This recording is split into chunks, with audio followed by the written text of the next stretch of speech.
turabasuhuje abakunzi ba Eva TV5 aho murereye hose, turabasuhuje mukomere, twizeye ko mumeze neza aho muherereye hose.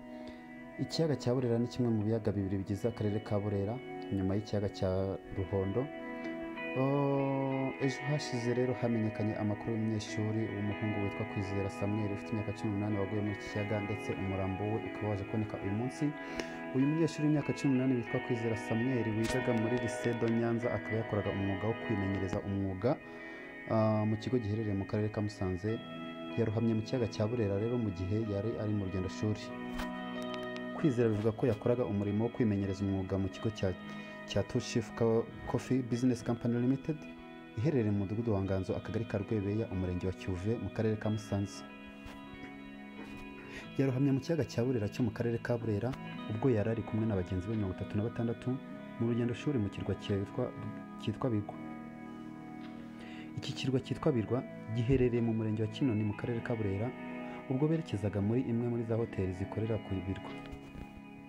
Ku munsi w'ejo nk'uko twavuze, bivugwa ko uwo munyeshuri yaguye mu mazi mu gihe cya saa 7 z'amanywa. Umurambo uboneka mu saa 8 z'amanywa uyu munsi kwa gatatu. Ababyeyi be bavuga ko bababajwe no kuba bamenye amakuru nyuma y'umunsi bibaye. Umubyeyi we mama witwa Mukashyaka Alexia ubyara Kwizera yatangaje ko yababajwe n'aya makuru, ndetse icyamubabaje ari uko umwana yaguye mu mazi ejo ku manywa ntabimenye, ariko akaza kuba yabimenye uyu munsi mu gitondo. Uyu mubyeyi rero yifuza ubutabera, atangaza ko yifuza ubutabera kuko nta kuntu bavuga ngo umwana yagiye mu kigo kitagira ubwishingizi.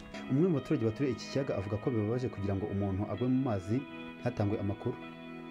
Umuturage umwe mu bahaturiye yakomeje asobanura yuko nabo batari babimenye ari uko babonye imodoka zatinze kuva kuri iki kiyaga, ndetse nyuma bakaza kubona bakabona polisi nk'urwego rushinzwe ubutabazi ruje gukuramo uno mwana.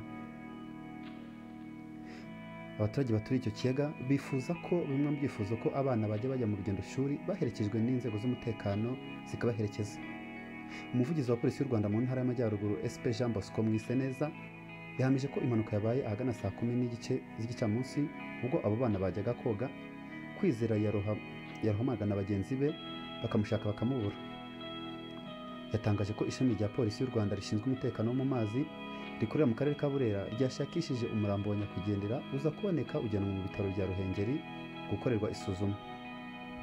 Polisi y'u Rwanda iragira inama abaturage yo kwirinda kujya koga mu biyaga nta bikoresho byabugenewe bafite. Twavuga ngo RIP kuri uyu munyeshuri Samuel Kwizera. Imana imwakire mu bayo.